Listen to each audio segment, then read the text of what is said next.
buat Mei dan Jun. Apa kabarnya nih? Sekarang masih beraktivitas atau lagi stay di rumah? Rebahan. Ya, batuk. Alhamdulillah, sebenarnya kita lagi sehat, cuma lagi batuk aja. Mudah-mudahan bukan batuk gara-gara corona. Ya, karena kita memang akan mau ngebahas tentang corona, tapi sebelum itu Pencet tombol subscribe biar nggak ketinggalan info-info pembahasan-pembahasan menarik dari kita. Yuk buruan subscribe dulu.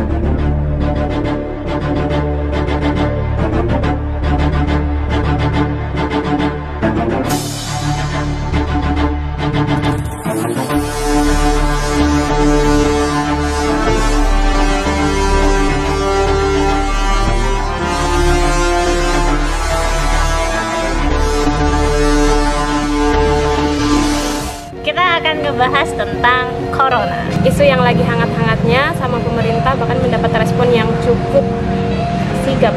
Ya, sigap dibanding kasus-kasus yang lain. Iya. Enggak juga sih sebenarnya, untuk kasus ini juga kurang greget Iya, ya. Tapi oke lah, ini sudah cukup membaik. Artinya ada warning dari pemerintah, baik itu pusat maupun daerah. Di Jakarta sendiri ya, sekolah-sekolah, kampus itu udah menetapkan hari libur selama 2 minggu gitu ya. Semua orang diminta untuk stay di rumah untuk menjaga biar corona ini nggak menyebar kemana-mana. Bahkan sampai MRT, KRL, sama LRT itu memang dibatasi. Yang tadinya MRT itu beratus-ratus rute, sekarang hanya dibatasi sebanyak 13 rute aja gitu. Dan memang jaraknya juga antara orang dan orang itu dibatasi 1 meter. Siapa aja nih yang udah kena corona ya? Jadi Sebenarnya banyak, cuman beberapa orang terkenal, salah satunya menteri ada ya. iya, Menhub Pak Budi. Semoga Allah beri nikmat Amin. sehat. Ada data dari detiknews.com jam 5 tadi pagi. Ya, di sini katanya di Indonesia itu sudah ada 117 orang yang positif corona. Lumayan ya, banyak ya. Dan ini juga bukan hanya di Jakarta aja, tapi tersebar di beberapa daerah juga. Antara lain tuh di Solo, kemudian di Bali udah ada yang ditemukan gitu. Kan kampus Udayana di Bali itu juga udah ditutup. Tutup selama 2 pekan. Iya. Kirain ditutup selama ya.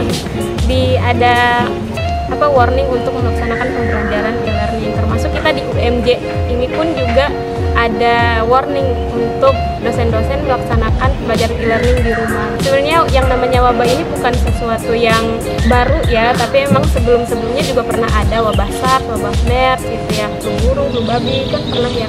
Di masa Rasulullah pun ada sebenarnya wabah, itu namanya wabah taun, semacam wabah kolera, dan itu memang menyebar di negeri Syam. Dan waktu itu Umar sempat ingin berpergian ya ke negeri Syam di sana, tetapi ternyata ada pemberitahuan ada wabah taun. Nah, akhirnya para sahabat itu berselisih pendapat ya. Ada yang mengatakan ayo kita masuk aja, ada yang mengatakan juga kita pulang aja. Nah, ada satu sahabat yang bilang gini, wahai Umar, kenapa kau lari dari takdirnya Allah? Namun Umar bin Khattab akhirnya berkata bahwa kalaulah kamu punya kambing, satu di padang rumput yang sangat subur ya, satu lagi yang padang rumput yang gersang, nggak ada rumputnya, kemanakah kau membawa rumputmu? Nah, tentu orang akan memilih ke rumput yang subur tadi. Nah, begitu pula kata Umar bin Khattab, akhirnya kita bukan lari dari takdirnya Allah, tapi kita sedang memilih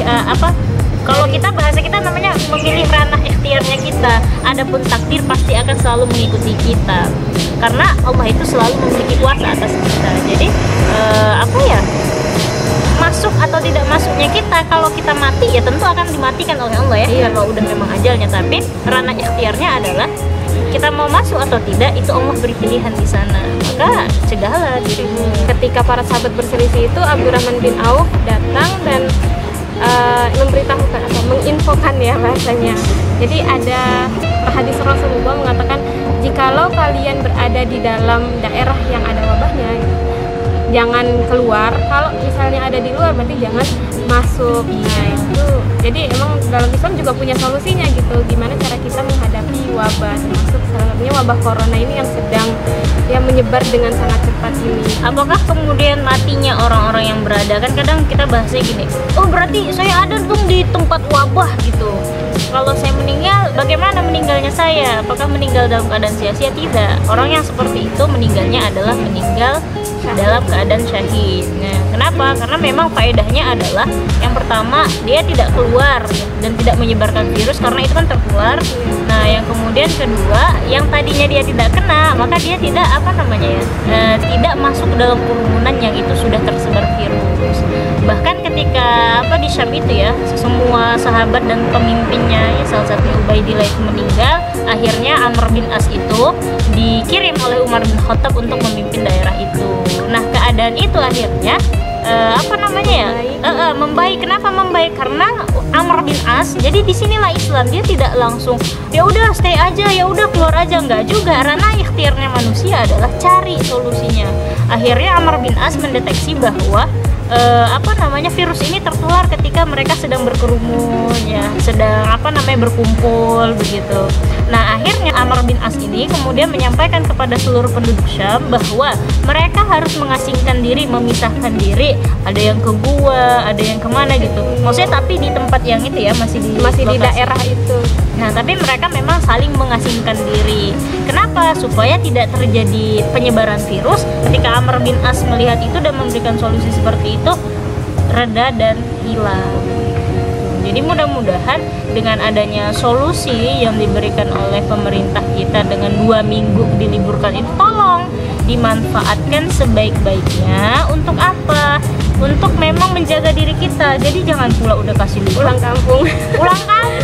Maksudnya bahasakan gini, kita ini seolah-olah kita lah yang terkena virus. Jadi jangan sampai kita merasa pede aman ya, jangan-jangan kita yang membawa virus kan, pergi ke kampung, misalkan saya ke Riau, ntar di Riau jadi biar Memang nggak sampai di lockdown yang sampai benar-benar ditutup banget ya, tapi memang sebenarnya harus ya Indonesia itu harus mengambil makanya waktu pertama-tama Indonesia menerima orang wisatawan, China ya. Itu agak gimana ya, karena memang kita udah baca sirah sahabat itu kan. Jadi ini pemimpin ya udahlah ya, kalau udah bahas pemimpin, memang pemimpin itu yang paling ideal adalah satu, dia memahami Islam, sejarah Islam. Jadi ketika ada satu permasalahan yang mengambil solusinya adalah solusi Islam gitu. cepat tanggap gitu ya. Ini mesti kejadian ambiar dulu baru kita gesit. Buat teman-teman yang libur ya, diusahakan untuk mengurangi jalan-jalannya, jangan pulang kampung gitu. Diusahakan memang untuk tetap stay di daerahnya, di rumahnya ya, selama nggak ada satu kepentingan yang mendesak banget kayak beli makan ya, tetap ya, karena emang katanya corona itu kan imun kita ya tergantung sama imun kita. Jadi ya stay di rumah, terus perkuat imun gitu. Perkuat iman juga ya. Iya, perkuat iman dan imun. Iya, karena bagaimanapun namanya ajal itu tidak ada yang tahu, hanya Allah Subhanahu wa taala. Jadi corona ini cuma satu di antara kemungkinan yang lain, kita akan mati. Kita pasti mati, ya mudah-mudahan sekalipun di dalam kosan matinya kita dalam keadaan takwa. Amin amin ya rabbal alamin. Ya, jangan lupa banyak-banyak berdoa kepada Allah semoga kita dihindarkan dari wabah ini. Kemudian baca ayat-ayat perlindungan, baca doa-doa perlindungan al-maksurat pagi dan sore, biar kita senantiasa ya berada dalam lindungan Allah. Sekian dari kita. Wassalamualaikum warahmatullahi wabarakatuh.